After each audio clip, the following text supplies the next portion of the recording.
மக்களுடன் Shanthi's food kitchen. இன்னைக்கு என்ன செய்யலாம்னு பார்க்கலாம்னா பன்னீர் வச்சு ஒரு குருமா பண்ணலாம். பன்னீருக்கு அதுக்கு வந்து இஞ்சி பூண்டு சின்ன வெங்காயம் ஸ்பைசஸ் கொஞ்சம் போட்டு இதை அரைச்சி எடுத்துகிட்டு வந்திருக்கேன். இதில் ஸ்பைசஸ் சேர்த்துருக்கேன். இதில் இந்த பக்கம் பன்னீரை வந்து ஃப்ரை பண்ணி எடுத்துக்கலாம். லைட்டாக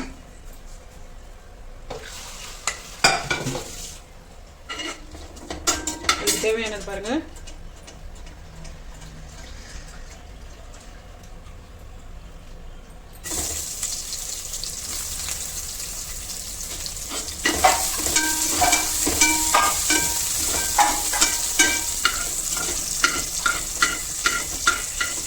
லைட்டாக இதை வந்து வதக்கி எடுத்துக்கிட்டோம்னா நல்லாயிருக்கும். இது மேலே போடும்போது அதனால் முதல்ல வதக்கிக்கணும். வதக்கிக்கணும். குடமிளகாயை ஒரு வதக்கி எடுத்து வச்சுக்கலாம்.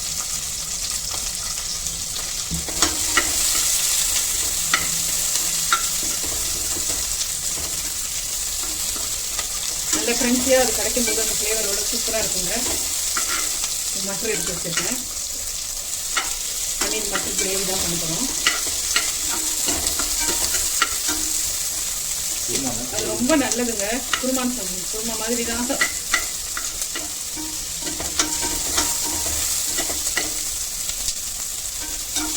குருமானே சொல்லுவாப்பா. அதோட எடுத்து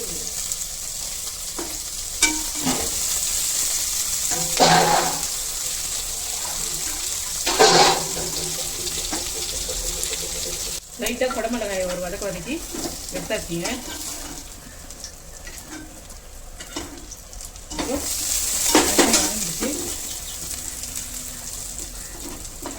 தக்காளி சேர்த்துக்கலாம்.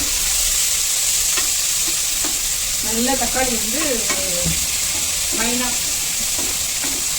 வீட்டுக்குலாம் வதங்கி வரட்டும். அதுக்கு தேவையான உப்பு சேர்த்துக்கலாம். மஞ்சள் சேர்த்துக்கலாம்.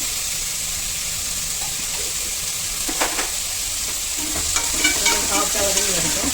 என்னடா தக்காளி நிறைய போட்டுருக்கேன், வெங்காயம் கம்மியாக போட்டுருக்கேன் நினைக்காதீங்க. வெங்காயத்தை வந்து நல்லா கிரேவி பண்ணி அரைச்சி வச்சுருக்கேன். குருமா செய்ய போதும். குருமா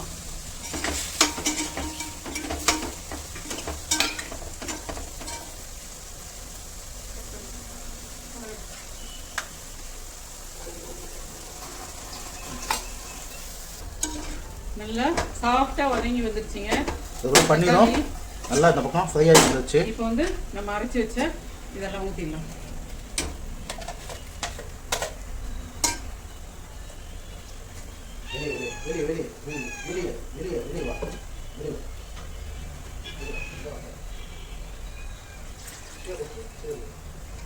நல்லா வதக்கலாம். இதை எண்ணெய் பிரிகிற அளவுக்கு டாஸ்மால் போகிற அளவுக்கு நல்லா வதக்கலாம்.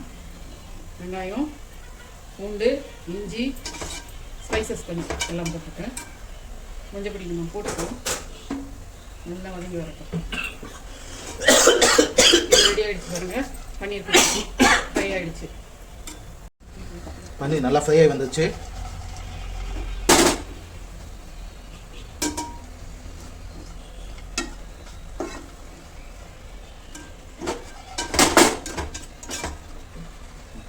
உருளைக்கிழங்கும் பட்டாணியும் கூட குக் ஆகிடும். அது கூடயே போட்டோம். மட்டர் குக் ஆகிடும். அது கூடயே இதை வதக்கிக்கலாம்.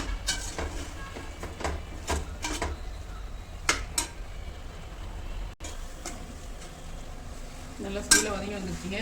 இந்த ஸ்டேஜில் மிளகாய் பொடி, தனியாத்தூள்,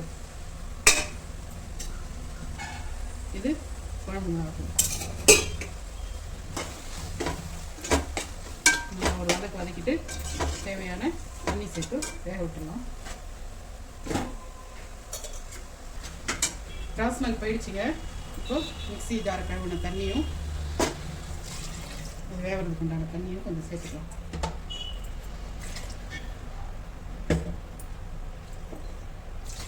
கொஞ்சம் கொதிச்சு வரட்டும். பாருங்க நல்லா சூப்பராக தண்ணி ஊற்றி வந்துருச்சு. இப்போ இந்த ஸ்டேஜில் நம்ம வறுத்து வச்ச பன்னீரை சேர்த்துக்கலாம். வதக்கி வச்ச பன்னீரை பெருசு பெருசாக போடலாம். அது என்னமோ எனக்கு என்ன உப்பு ஒரு பேராத மாதிரியே ஒரு ஃபீல். அதனால பொடியாக அரிஞ்சு ஃப்ரை பண்ணி வச்சுருக்கேன். ரெடி பண்ணியாச்சு. இப்போ நம்மளோட ஒரு 5 நிமிஷம் ஒரு 2 நிமிஷம் அந்த காரம் ஏறுறதுக்காக குக் ஆகும். இப்போ நம்ம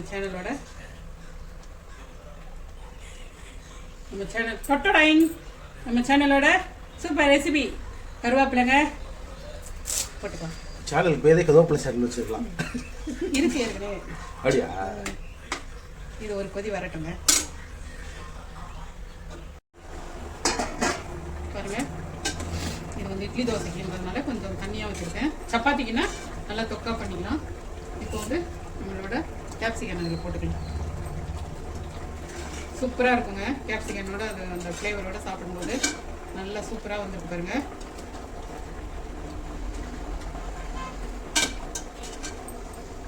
குழந்தைங்களுக்கு கொஞ்சம் காரத்தை குறைச்சி செஞ்சு கொடுங்க. இல்லை மிளகு கூட சேர்த்து செஞ்சு கொடுக்கலாம். குழந்தைங்களுக்கு ரொம்ப நல்லது.